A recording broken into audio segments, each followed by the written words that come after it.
अब हामी सान्त्वनाको केही वचन सुन्नलाई हामी तयार भएका छौं। अब हामी सुन्नेछौं। दाजु बमबहादुर प्रभुमा उठ्नु भएको कारणले गर्दा उहाँको प्रियजनहरू जो छोडिएको छ, जो दुखित छन्, शोकित छन्, उहाँहरूसँग मिलेर उहाँहरूलाई सान्त्वना दिने क्रममा म छुद्रलाई पनि यो सौभाग्य मिल्यो। म हर्षित छु। म हर्ष आनन्दसँग तपाईहरुलाई यो सान्त्वनाको वचन बाँड्न चाहन्छु र यस सिलसिलामा हामी उपदेशकको पुस्तक 7 अध्यायको 1 देखि 3 पद कसैले नेपालीमा छट्ट पढिदिइहाल्नुहोस्।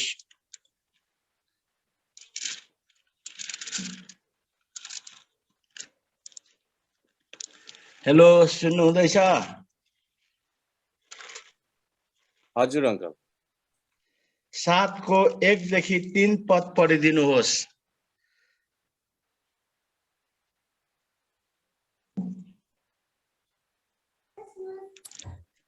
सुनाम चाहिँ बहुमूल्य तेल भन्दा र मृत्युको दिन चाहिँ कसैको जन्मदिन भन्दा असल हो। भोजको घरमा जानु भन्दा शोकको अन्त यही हो अनि जीवित मानिसले यो कुरा आफ्नो हृदयमा राख्नेछ। हाँसो भन्दा शोक असल हो किनकि चेहराको उदासीपनले हृदय असल बनिन्छ। आज हामी भोजको घरमा हैन, शोकको घरमा आएका छौं। बाइबलले भन्छ भोजको घरमा जानु भन्दा शोकको घरमा जानु असल हो, किनभने शोक चाहिँ हाँसो भन्दा उत्तम हो र शोकित मुहारले हृदयलाई उत्तम बनाउँछ भन्दैछ। र यो वचनको स्पष्टीकरण सुन्नुभन्दा पहिले हामी पहिला थेसलोनिकी 4 को 13 पदलाई पनि पढ्छौं। यो कसैले पढिदिनुहोस्।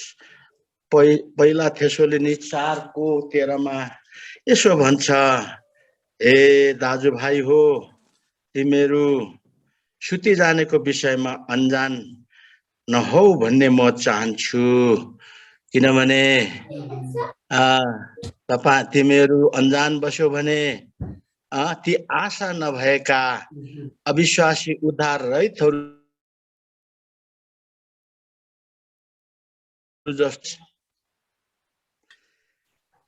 पहिला थेसलोनी 4 को 13। तर ए भाइ हो, मरि जानेहरूको विषयमा तिमीहरू अजान बस्छ भन्ने हामी इच्छा गर्दैनौ कि आशा नहुने अरु बाँकीहरूले जस्तो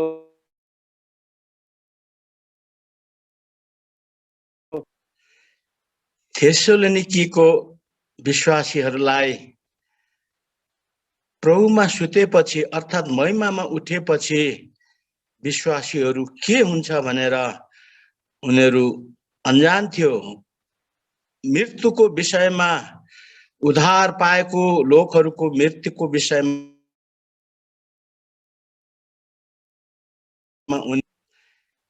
विश्वासीहरू मर्न थाले।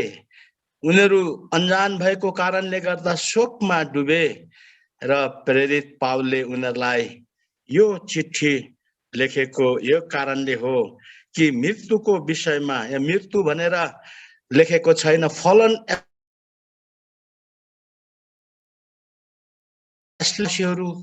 को मृत्यु चाहिँ सुताई हो। उ सुतेको मान्छे फेरि पनि बौरी उठ्छ। र यसले हामीले के बुझ्छौं भने अगर हामी विश्वासीहरूले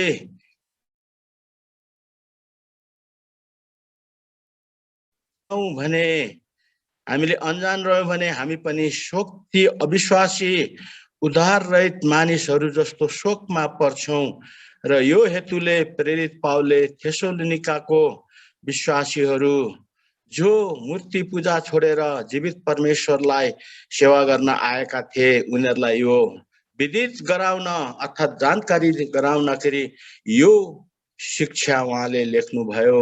अब हामी हाम्रो पाठमा जाउँ। अघि हामीले के पढ्यौं भने असल नाम चाहिँ अनमोल अत्तर भन्दा पनि उत्तम हुन्छ, मृत्युको दिन चाहिँ जन्मको दिन भन्दा उत्तम हुन्छ। यहाँ यो चाहिँ केवल उद्धार पाएको विश्वासीहरूको लागि मात्र हो। मृत्युको दिन चाहिँ जन्मको दिन भन्दा उत्तम भन्ने यो वाक्यको अर्थ चाहिँ केवल उद्धार पाएका विश्वासीको लागि मात्र हो। सबै उद्धार रहित विश्वासीहरूको लागि यो होइन, किनभने उद्धार रहित विश्वासीहरूको लागि मृत्यु वास्तविक हो, मृत्यु साँचो हो, तर उद्धार पाएका जनहरूको लागि मृत्यु छाया हो, मृत्यु निध हो। यो चाहिँ मृत्यु छाया आउँछ जान्छ, किनभने मानिसहरू मर्नै पर्छ, यो परमेश्वरको नियम हो। र यहाँ भन्छ तिमीहरू भोजको घरमा जानुभन्दा शोकको घरमा जानु असल हो। आज जो जति उद्धार पाएका जनले उद्धार पाएको मानिसको मृत्युको विषयमा पूर्ण जानकारी पाएको छ भने ऊ संसारिक शोकमा डुब्दैन, ऊ ईश्वरीय शोकमा डुब्छ, उसमा ईश्वरीय शोक हुन्छ। आज हामी यही चाहन्छौँ हाम्रा दाजु बमबहादुरको सारा शोकित परिवारले पनि दाजु बमबहादुरको मृत्यु एउटा उद्धार पाएको जनको मृत्यु उत्तम हो भनेर जान्नु बुझ्नु खाँचो छ। यसले चाहिँ ईश्वरीय शोकमा परिणत गरिदिन्छ। यस सम्बन्धमा हामी 2 कोरिन्थी 7:10 लाई तपाईहरुले छट्टै पढिदिनुहोस्। नेपालीमा 2 कोरिन्थी 7:10 त्यहाँ चाहिँ ईश्वरीय त्यो शोकको विषयमा बताएको छ। किनभने ईश्वरीय शोकले मुक्तिको निम्ति पश्चाताप उत्पन्न गर्छ र त्यसमा पछुतो हुँदैन, तर संसारिक शोकले भने मृत्यु उत्पन्न गर्छ। हेर्नुहोस्, यहाँ के छ भने संसारिक शोक उद्धार नपाएको मान्छेहरूले शोक गरेको शोक चाहिँ त्यसले मृत्यु उत्पन्न गर्छ। उनीहरू शोकित बन्छ। जो पनि शोकित हुन्छ, मृत्यु आउनु चाहिँ एउटा शोकित हुनु हो, शोकमा पर्नु हो। तर उद्धार रहित मानिसहरू जब मर्छन् शोक त गर्छन्, तर त्यसले मृत्यु उत्पन्न गर्छ। यो मृत्यु चाहिँ दोस्रो मृत्युको कुरा हो, दोस्रो मृत्यु नरकको दण्डको कुरा हो। अनि यहाँ भन्छ ईश्वरीय शोकले चाहिँ पछितो गर्नु नपर्ने गरी मुक्तिमा यसले पुर्याउँछ अरे। भनेपछि यो चाहिँ हो कि उद्धार पाएको जनहरूले मृत्युद्वारा आफ्नो शरीरबाट मुक्ति पाएको हुन्छ। यो चाहिँ शरीरको मुक्तिको कुरा गरेको हो, यो चाहिँ आत्माको मुक्तिको कुरा गरेको होइन। कि मुक्ति चाहिँ 3वटा हुन्छ, आत्माको मुक्ति, शरीरको मुक्ति अनि शरीरको कामको मुक्ति। यो चाहिँ शरीरको मुक्ति हो। जब मृत्युले चाहिँ मानिसहरूलाई चाहे विश्वासी होस् चाहे अविश्वासी होस् शरीरबाट मुक्त गराउँछ, शरीरको मुक्ति हो। तर विश्वासी जनको जब मृत्यु आउँछ ऊ शरीरदेखि मुक्ति पाउँछ अनि ऊ पाराडाइसमा जान्छ भन्ने कुरो हामीले सधैँ नै मृत्युको वचनको सिलसिलामा हामी हेर्छौँ। र यो चाहिँ फेरि पनि एकपल्ट पढिदिनुहोस् भाइ, र राम्रो सुनौ। किनभने ईश्वरीय शोकले मुक्तिको निम्ति पश्चाताप उत्पन्न गर्छ र त्यसमा पछुतो हुँदैन, तर संसारिक शोकले भने मृत्यु उत्पन्न गर्छ।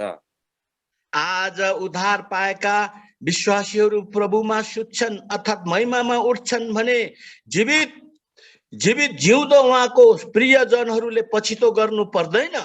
त्यहाँ पछितो भन्ने छँदै छैन, त्यहाँ ईश्वरीय शोक हुन्छ। अनि किनभने उद्धार पाएका जनले उद्धार पाएको जनको मृत्यु के हो बुझेको हुन्छ कि उद्धार पाएको जन चाहिँ आज एउटा बहुत प्रचलित 3टा लेटर छ अंग्रेजीमा, रिप, RIP चाहिँ त्यो जनको हुन्छ जसले उद्धार अनि मुक्ति पाएको छ। उद्धार अनि मुक्ति पाएको जन चाहिँ स्वर्गमा प्रभु येशूसँग विश्व बुझ्दाखेरि पछितो गर्नुपर्छ र? मेरो बाबु, मेरो आमा, मेरो हजुरबाउ, मेरो हजुरआमा अर्थात् मेरै छोराछोरी, मृत्युले त सानो ठुलो भन्दैन। मृत्युले सानो ठुलो, अगर छोराई प्रभुमा सुत्यो भने छोरी प्रभुमा सुत्यो, मृत्युको मुखमा पर्ने उद्धार पाएका लोक ले यही सम्झिन्छ कि आज मेरो मृतक एकदम फलना मेरो प्रियजन चाहिँ स्वर्गमा प्रभुसँग विश्राममा छ भनेर भन्छ। यो चाहिँ हो ईश्वरीय शोक। यो चाहिँ हो लेखेको छ कि त्यो लेखले चाहिँ यो बुझाउँछ कि परम प्रभु परमेश्वरले आफ्नो लोकलाई मृत्युद्वारा आफूका पाउनुहुन्छ। मृत्युद्वारा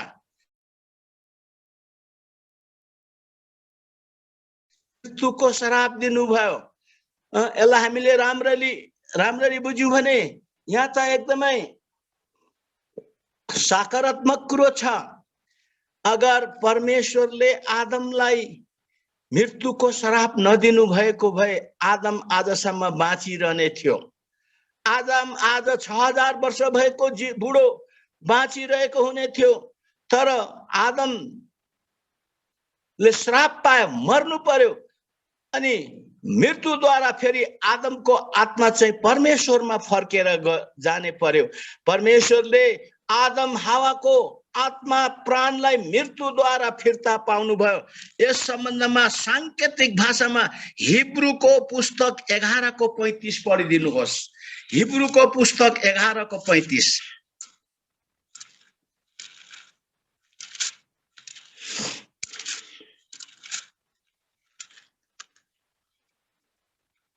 पढिदिनुहोस्।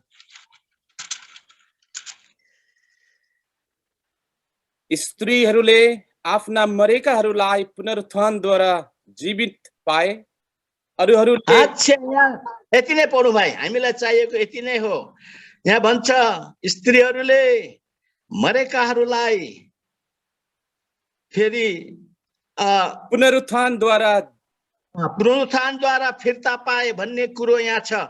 यो हिब्रू 11:25 पुरानो नियमको विश्वासको योद्धाहरूको विषयमा वर्णन गरेको हो। विश्वासका योद्धाहरू, ती स्त्रीहरू विश्वासी थिइन् र ती विश्वासी स्त्रीहरूले आफ्नो मृतकलाई पुनरुत्थानको सामर्थ्यद्वारा फिर्ता पाए भन्दैछ।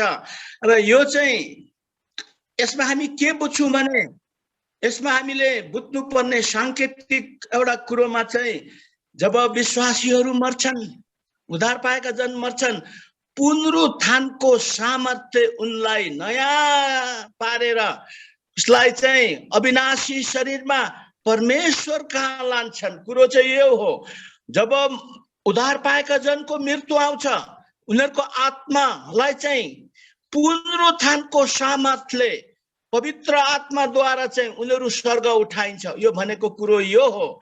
र यहाँ हामीले यसको अक्षरश अनि सांकेतिक घटनाहरू बाइबलमा धेरै छ।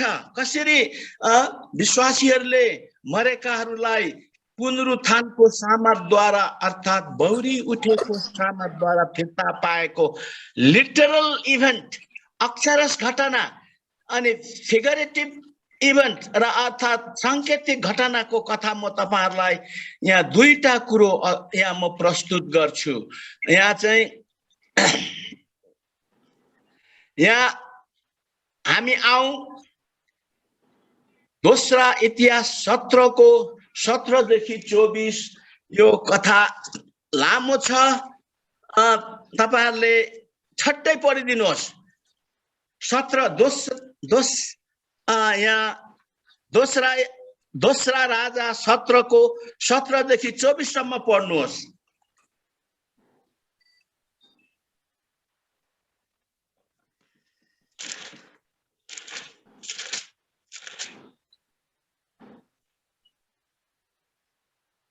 तिनीहरूले आफ्ना छोराहरू र छोरीहरूलाई आगोमा होम गरे। तिनीहरूले दोस्रो राजा होइन, पहिलो राजा रहेछ, माफ गर्नुहोस्। यहाँ एलियाले बिदुईको मृतक छोरालाई बौरी उठाएको कुरो छ। पहिलो राजा, माफ गर्नुहोस्। केही समयपछि त्यो स्त्री त्यस घरकी मालिकको छोरो बिरामी पर्यो र त्यो झन सिकिस्त हुँदै गयो अनि आखिरमा त्यसले सास फेर्न पनि छोड्यो। तब त्यस स्त्रीले एलियालाई भनी, हे परमेश्वरका जन, तपाईको मेरो विरुद्धमा के छ? के तपाई यहाँ मेरो पाप सम्झाएर मेरो छोरालाई मार्न आउनु भएको हो? एलियाले जवाब दिए, तिम्रो छोरो यहाँ मलाई ल्याऊ। एलियाले त्यसलाई त्यस स्त्रीका हातबाट लिएर आफू बसेको माथिल्लो कोठामा लगे र त्यसलाई आफ्नो ओछ्यानमा राखे। त्यसपछि तिनले परमप्रभुलाई हपारेर भने, हे परमप्रभु मेरा परमेश्वर, के म जस कहाँ बसेको छु त्यसको छोरालाई मारेर त्यस विधवामाथि यो विपत्ति तपाईले ल्याउनु भएको हो?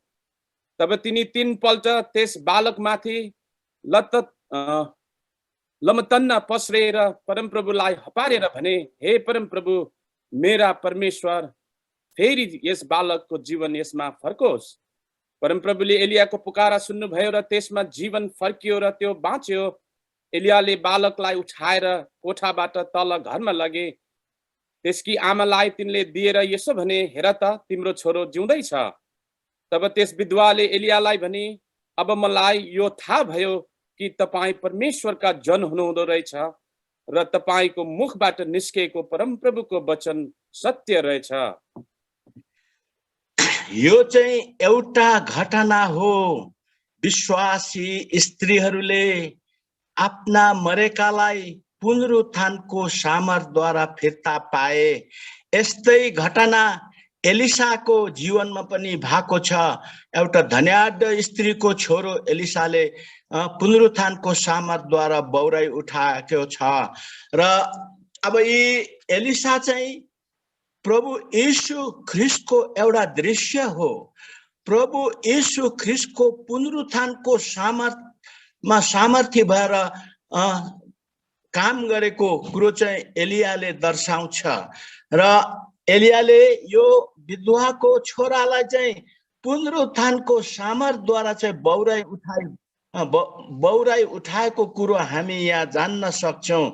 अनि एलियाले चाहिँ विधवाको छोरोलाई चाहिँ मृत्युबाट बौराई उठाउनु पर्यो कि चाहिँ त्यो विधवालाई चाहिँ एलिया चाहिँ परमेश्वरको जन हो अनि भनेर बुझाउनको लागि, विश्वास दिलाउनको लागि चाहिँ यो काम एलियाले गरे। त्यो भन्दा अगाडि पनि हामीले यो 17 अध्यायमा चाहिँ हेर्यौं भने इजरायलमा पतन आएको, मूर्ति पूजा आएको बेलामा एलियालाई परमप्रभु परमेश्वरले बोलाउनु भयो र परमप्रभु परमेश्वरको आदेश अनुसार एलियाले त्यहाँ जा भन्दा त्यहाँ गए। एलिया त्यहाँ जा। अन्तमा चाहिँ एलिया चाहिँ अन्य जातिको मुलुकमा जेरेपातमा एउटा विधवाको घरमा जा र त्यहाँ म अचम्मले तलाई तोर विधवालाई म बचाउँछु भन्दा त्यहाँ अचम्म प्रकार भएको, अचम्मको कुरो भएको छ। थोरै तेल र थोरै पिठोले चाहिँ तिनीहरू पानी नपरिन्जेलसम्म विधवाको छोरा र एलिया त्यहाँ सस्टेन भएको छ, उनीहरूको प्राण बाँचेको छ। यो कुरो चाहिँ के भन्दा थोरै पिठो प्रभु यीशुको व्यक्तित्व हो। पिठोले प्रभु यीशुको व्यक्तित्वलाई देखाउँछ। That little flour speaks about the person of Christ। अनि त्यहाँ थोरै तेलले पवित्र आत्मालाई देखाउँछ। अनि त्यहाँ चाहिँ पवित्र प्रभुको व्यक्तित्वमा पवित्र आत्माको चलायमानमा त्यो काम भएको थियो। त्यो हुँदा पनि त्यो विधवालाई चाहिँ विश्वासको बारेमा उसले चाहिँ एकदमै थाहा नपाउँदा चाहिँ उसको घरमा मृत्यु आयो, शोक आयो। अनि त्यो उसको मृतक छोरोलाई चाहिँ एलियाले यहाँ बौराई उठायो। यहाँ हामीले पढौँ, यहाँ हामीले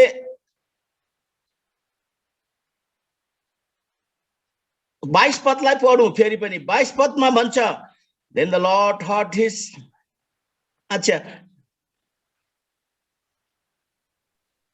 परमप्रभुले 21 एलियाको 22 पढौँ, पुकारा 21, 22, 23 पढौँ। तब तिनी 3 पल्ट त्यस बालकमाथि लमतन्न पस्रे र परमप्रभुलाई हपारेर भने, हे परमप्रभु मेरा परमेश्वर, फेरि यस बालकको हामीले जीवन अच्छा यसमा फर्कोस्। 3 पल्ट एलिया बालकमाथि लमतन्न परेर सुते भनेको चाहिँ एलिया चाहिँ पुनरुत्थानको सामर्थ हो, पुनरुत्थानको सामर्थ हो। 3 पल्ट त्यो बालकमाथि चाहिँ लमतन्न परेको चाहिँ बालकको मृत्युमा ऊ पनि एकै भएको हो, बालकको मृत्युमा एकै भएको हो। र त्यो यसमा चाहिँ के भन्छ भने प्रभु येशू ख्रीष्ट 3 पल्ट प्रभु येशू ख्रीष्ट हामीलाई पुनरुत्थानको सामर्थ दिलाउनको निम्ति मर्नुभयो, गाडिनु भयो। तेस्रो दिनमा मृत्युलाई जितेर पुनरुत्थानको सामर्थद्वारा बौरी उठ्नुभयो। यो कुरोलाई को चाहिँ सांकेतिक रूपमा यसको दर्शाउँछ। एलिया 3 पल्ट त्यो बालकमाथि लमतन्न परेको कुरोले, जब एलिया 3 पल्ट त्यो बालकमाथि लमतन्न परे अनि त्यो बालकमा जीवन आयो भन्छ। यो चाहिँ पुनरुत्थानको सामर्थको काम हो। र त्यहाँदेखि चाहिँ यहाँ हामी 23 पदलाई फेरि पढौँ। एलियाले त्यो बालक चाहिँ माथि घरको धुरीबाट छतबाट ल्याएर तल दियो भन्दैछ। एलियाले बालकलाई उठाएर कोठाबाट तल घरमा लगे। त्यसकी आमालाई तिनले दिएर यसो भने, हेर त तिम्रो छोरो जिउँदैछ। मैले भन्नु चाहेको चाहिँ अप्पर रुम माथिल्लो कोठामा यो सब भएको हो। माथिल्लो कोठामा चाहिँ एलिया चाहिँ बालकमाथि प्रार्थना गरेर 3 पल्ट लमतन्न परेको हो।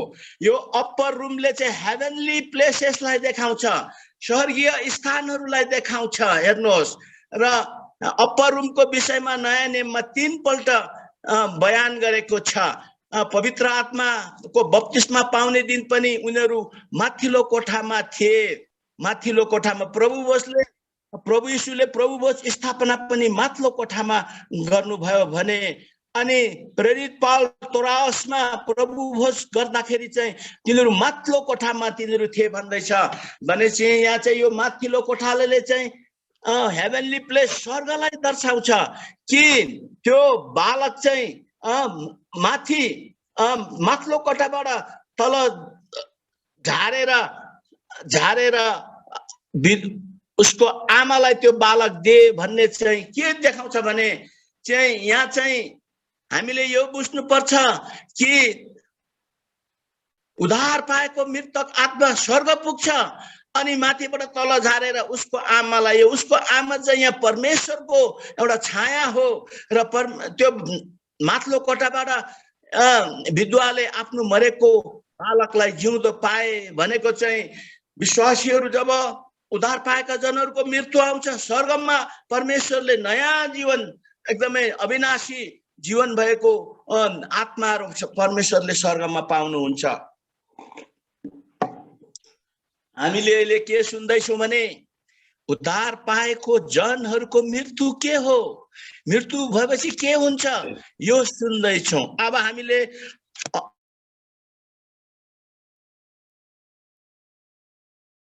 प्रस्थान 2 को 1 देखि 9 पढौँ। प्रस्थान 2 अध्यायको 1 देखि 9।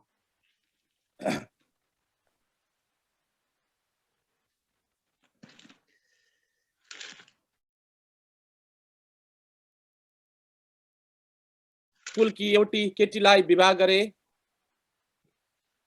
ती स्त्रीले गर्भवती भएर एउटा छोरो जन्माइन्। त्यस बालकलाई सुन्दर देखेर तिनले त्यसलाई 3 महिनासम्म लुकाइराखिन्। जब तिनले त्यसलाई अझ लुकाउन सकिनन् तब त्यसको निम्ति कुशको एउटा टोकरी ल्याइन् र त्यसलाई तारपिन र अलकत्रले लिपेर बालकलाई त्यसैमा राखेर नील नदीको तीरमा नर्कट झाडीको बीचमा राखिदिन्। अनि बालककी दिदी चाहिँ त्यसलाई के हुँदो रहेछ भनेर हेर्नलाई टाढा उभिरही। यसै बीचमा फिराउनकी छोरी नील नदीमा नुहाउनलाई आइन्। तिनका सहेलीहरू चाहिँ नदीको किनारमा टहल्न लागे। तिनले झाडीको बीचमा त्यो टोकरी देखिन् र आफ्नी दासीलाई त्यो लिन पठाइन्। तिनले त्यो खोल्दा बालकलाई देखिन्। त्यो बालक रोइरहेको थियो। अनि तिनले टिठ्याएर त्यसलाई हेरिन् र भनिन्, यो हिब्रूहरूको कोही एउटा बालक हो। तब त्यस बालककी दिदीले फिरौनकी छोरीलाई भनी, के म गएर हिब्रू स्त्रीहरू मध्ये कोही धाइलाई हजुरको निम्ति यस बालकलाई दूध खुवाउन बोलाएर ल्याऊ। तब फिरौनकी छोरीले त्यसलाई भनिन्, हुन्छ जा। अनि त्यो ठिटी गएर बालककी आमालाई बोलाएर ल्याइन्। तब फिरौनकी छोरीले तिनलाई भनिन्, यस बालकलाई लगेर मेरो निम्ति दूध खुवाउने गर र म तेरो ज्याला दिनेछु। यसैले ती स्त्रीले बालकलाई लगिन् र त्यसलाई दूध खुवाउने गरिन्।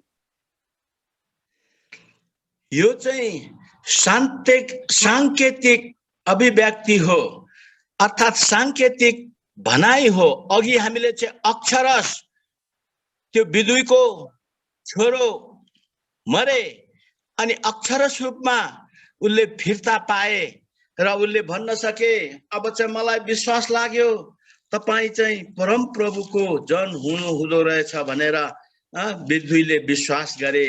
र यो कुरो चाहिँ 11:35 स्त्री विश्वासका स्त्रीहरूले आफ्ना मरेकाहरूलाई पुनरुत्थानको सामर्थद्वारा फिर्ता पाए भन्ने कुरो बुझाउँछ। अब यहाँ एउटा कथा छ कि मिश्रमा यहुदीको परिवारमा एउटा घटेको कथा। मूसाको जन्म हुँदा चाहिँ मिश्रको राजा फिरौनले यस्तो कानुन बनाए कि हिब्रूहरूको मर्द बच्चा चाहिँ मार्नु र खाली स्त्री बच्चा मात्रै, यो बेबी गर्ल मात्रै राख्नु, बेबी बोय चाहिँ एकदमै मार्नु भन्ने कानुन निकाल्दा सारा हिब्रूको परिवारमा जन्मेका बालक बच्चा चाहिँ मारिन्न थाल्यो। अनि त्यस समयमा मूसा पनि जन्मियो। मूसा हेर्नमा बहुत सुन्दर थिए। उनीहरूले 3 महिना लुकाएर राखे। यहाँ पनि 3 को कुरा आयो। अघि 3 चाहिँ बाइबलमा जब आउँदा 3ले चाहिँ प्रभुको मरा जवाई, प्रभुको गाडा जवाई, प्रभुको बौरी उठाई को प्रदर्शन गर्छ, त्यो कुरोलाई दर्शाउँछ। अनि यहाँ अब 3 महिना भएपछि चाहिँ उनीहरूले अब यो त देख्छ। अनि यो चाहिँ मिश्रीहरूले यो थाहा पाउँछ, आफ्नै आँखाको अगाडि आफ्नो सुन्दर बच्चा मरेको देख्नु भन्दा बरु यसलाई हामी नील नदीमा फालिदिउँ भनेर कुशको एउटा कोक्रो बनाएर त्यसलाई अलकत्र लिपेर मूसालाई त्यसमा लगाएर नील नदीमा लगाइदिए। अनि यो कथा हामीले अघि नै सुन्यौं। र मूसाको दिदी चाहिँ निकै ठुली भइसकेकी थिइन्, मिरियम चाहिँ। त्यहाँ मिरियमलाई के हुन्छ, यो चाहिँ जहाँ त्यो ठाउँमा त्यो ठाउँको छेउमा बगाइदिए जुन ठाउँमा मिश्री राजकुमारी आफ्नो सहेलीहरूसँग त्यहाँ खेल्न अर्थात् नुहाउन आउँथे। अनि यो चाहिँ निश्चय नै यो मिश्री राजकुमारीले यो देख्छ र यो बच्चालाई अपनाउँछ, एडप्ट गर्छ, ले पालक गर्छ भनेर उनीहरूकोमा त्यो विचार थियो र त्यो हेर्नलाई चाहिँ आफ्नो छोरीलाई पठाइन्। नभन्दै त्यस्तै भइगयो। यो पवित्र आत्माको काम हो, त्यस्तै भइगयो। यो यस्तो कुरोहरू बाइबलमा अरू पनि घटना छ। पवित्र आत्माको काम चाहिँ जस्तो सम्झ्यो त्यस्तै हुन्छ। र त्यहाँ ठिक्कै मिश्री राजकुमारी आफ्नो सहेली सङ्गिनीहरूसँग त्यहाँ खेल्न नुहाउन आएकी थिइन् र माथिबाट मूसालाई कोक्रोमा हालेर बगाइदिए र त्यो बग्दै तल मिश्री राजकुमारीको नजरमा पर्यो र यो साँच्चै नै हिब्रूको एउटा बच्चा हो फ्याँकिदिएको भनेर त्यो उसको साथीहरूलाई लिनु आउँदा एउटा सुन्दर बच्चा देख्दा यो म पाल्छु भनेर त्यो मिश्री राजकुमारीले भनी। अनि नभन्दै त्यो मिरियम पनि त्यहाँ छेउमा गएर यसलाई म पाल्ने धाई खोजु भन्दा जा ले भन्दा आफ्नै आमा ल्याइदिए। र आफ्नो आमालाई यहाँ मिश्री राजकुमारीले के भनेको छ भने, यहाँ 9 पदमा then the Pharaoh's daughter said to her, र त्यो मूसाकै आमालाई यसो भने, take this child away, nurse him for me, मेरो लागि चाहिँ यो नानी लैजाऊ र यसलाई स्याहार गर, सुसार गर, and I'll give you the wages. यसको ज्याला म दिन्छु. So the woman took the child and nursed him. र त्यो स्त्रीले आफ्नो त्यो नानी लगेर त्यसलाई स्याहार सुसार गरे. यो पनि हिब्रू 11:35 सँग बहुत मेल खान्छ कि विश्वासी स्त्रीहरूले मृत्युद्वारा आफ्नो मरेकाहरू पुनरुत्थानद्वारा आफ्ना मरेकाहरूलाई फिर्ता पाए. यो मोसा चाहिँ सांकेतमा कोक्रोमा नील नदीमा फालिनु चाहिँ मृत्युको मुखमा परेको एउटा दृश्य हो. यो सांकेतमा हो एकदमै. र उ मर्ने नै हो, आखिरी मर्ने नै हो. तर त्यो मोसा मृत्युको मुखमा परेन. त्यहाँ चाहिँ यो सांकेतमै पुनरुत्थानको समाजद्वारा फेरि आफैले आमाले आफ्नो नानी फिर्ता पाए. यो त सांकेतिक स्पष्टीकरण हो. र अब यहाँ हामीले एउटा कुरो के पनि बुझ्छौँ भने एकदमै यहाँ बाबुआमालाई एउटा चाहिएको पाठ छ. चाहिएको पाठ के भन्छ भजन सङ्ग्रह 127 को 3 मा पढौँ त. भजन सङ्ग्रह 127 को 3 मा यो प्रत्येक बाबुआमालाई हुनेवाला भावी बाबुआमालाई पनि यो एउटा लेसन हो. त्यहाँ के भन्छ भने हेर गर्वको फल परमेश्वरको इनाम हो. पढौँ त. छोराहरू परमप्रभुले दिनुभएको उत्तराधिकार हुन्, छोरा छोरीहरू उहाँका इनाम हुन्. के भन्छ भने behold children are heritage from the Lord. चाहिँ यो नानीहरू चाहिँ परमप्रभुबाट एउटा हेरिटेज भनेको आफ्नो हो भनेर. the fruit of the womb is a reward. यो चाहिँ यो गर्भको फल चाहिँ इनाम हो, परमेश्वरबाट पाएको इनाम हो. र यहाँ चाहिँ बाबुआमालाई चाहिँ बाबुआमाले चाहिँ नानीहरू चाहिँ आफ्नो होइन, नानीहरू आफ्नो होइन, परमेश्वरको हेरिटेज हो, परमेश्वरको सम्पत्ति हो भनेर अघि मोसालाई चाहिँ फिरौन राजकुमारीले पालक गर्यो, धर्मपुत्र बनाए, एडप्ट गर्यो. मिश्री राजकुमारी चाहिँ परमेश्वरको छाया हो कि नानीहरू त परमेश्वरको सम्पत्ति हो. यसलाई चाहिँ अब यसलाई चाहिँ हामीले एकदमै राम्रो प्रकारले पालन पोषण गरेर परमेश्वरको सम्पत्ति बनाउने. परमेश्वरको सम्पत्ति बनाउनु भनेको चाहिँ हामीले जन्माएको नानीहरूले उद्धार मुक्ति पाउनु पर्छ. जब मान्छे र हाम्रो गोदमा जन्मेको नानीहरूले उद्धार मुक्ति पायो भने मात्र परमेश्वरको सम्पत्ति हुन्छ. उद्धार पाएका जन चाहिँ एउटा परमेश्वरको अनमोल सम्पत्ति हो र एकदमै परमेश्वरको अनमोल सम्पत्ति हो. जब उद्धार पाएको जनको मृत्यु आउँछ अनि यो मृत्यु आएपछि परमेश्वरले आफ्नो अनमोल सम्पत्तिलाई मृत्युद्वारा फिर्ता पाउँछ भन्ने कुरा हामीले यसबाट बुझ्नु पर्छ. अनि भन्छ यहाँ हामी अन्तमा यो मरेपछि चाहिँ उद्धार पाएका जनहरू अनन्तको घरमा जान्छन् भनेर हामी उपदेशक 12 को 5 मा पढौँ त. आऊ उपदेशक 12 को 5 मा. जब मानिसहरू अग्लो ठाउँदेखि र गल्लीका खतरादेखि डरले भरिएका हुन्छन् तब हाडे बदामको बोट सेतै फुलेर फक्रन्छ र फट्याङ्ग्रो पेटले घस्रँदै हिँड्छ र मनको काममा उत्तेजित रहँदैन. यी सबै हुनुभन्दा अघि नै उहाँको सम्झना गर, तब मानिस आफ्नो अनन्तको घरमा जानेछ र मलामीहरू गल्लीमा यताउता लाग्नेछन्. यहाँ चाहिँ यो हितोपदेश 12 अध्याय चाहिँ मृत्युको परिभाषा हो. मृत्यु के हो? मृत्यु हुँदा मान्छे शरीरमा कसरी शरीर टुक्रा भएर शरीरको अङ्गहरू नाश हुन्छ भनेर बताएको कुरो छ. यसलाई हामी सायद अर्को सभा मृत्युको वास्तविकतालाई यो पदले यहाँ 12 अध्यायको पदहरूले बताउँछ भने आज हामीले सुन्नु चाहेको चाहिँ for man goes to his eternal home. मान्छेहरू चाहिँ आफ्नो अनन्तको घरमा जान्छन्. मान्छेहरू चाहिँ अनन्तको घरमा. यसैको सिलसिलामा अयुब 17 को 13 पनि पढौँ त.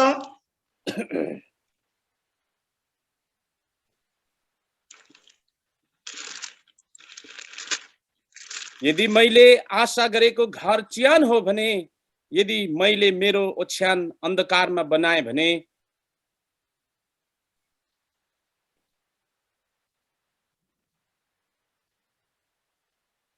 यहाँ भन्छ यसको विपरीत सन्देश छ। उद्धार पाएका जनहरूको मृत्यु पछि उनीहरू इटर्नल होम अनन्त रहिरहने घरमा जान्छन्, तर उद्धार रहित मान्छेहरूको चाहिँ त्यो घर अनन्तको घर चाहिँ अर्कै छ।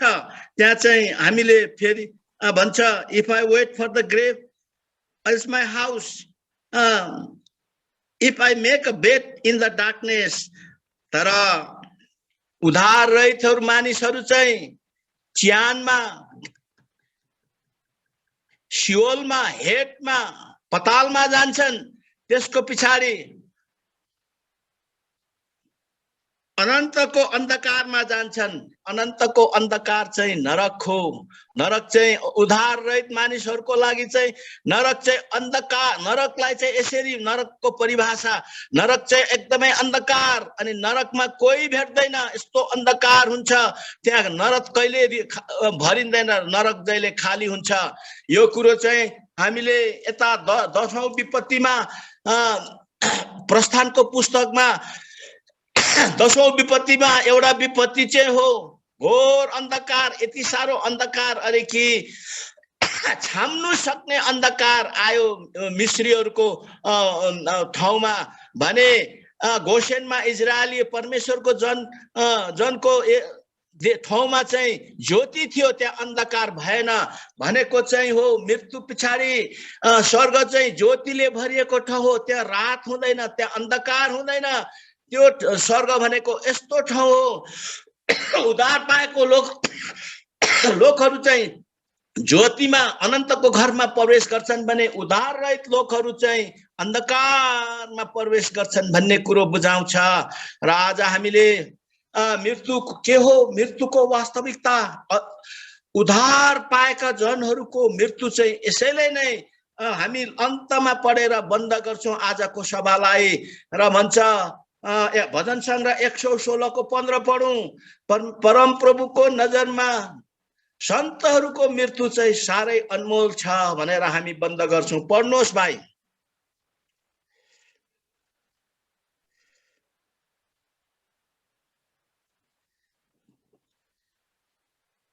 परम प्रभुको पवित्र जनहरूको मृत्यु उहाँको दृष्टिमा अनमोल छ। साह्रै अनमोल छ। प्रिसियस भनेको छ, प्रिसियस अनमोल। किनभने उद्धार पाएको आत्माहरू चाहिँ परमेश्वरको निम्ति प्रिसियस ट्रेजर हो, अनमोल सम्पत्ति हो। उहाँले मृत्युद्वारा चाहिँ परमेश्वरले आफ्नो जनहरूलाई चाहिँ एउटा अनमोल सम्पत्तिको रूपमा फिर्ता पाउनुहुन्छ।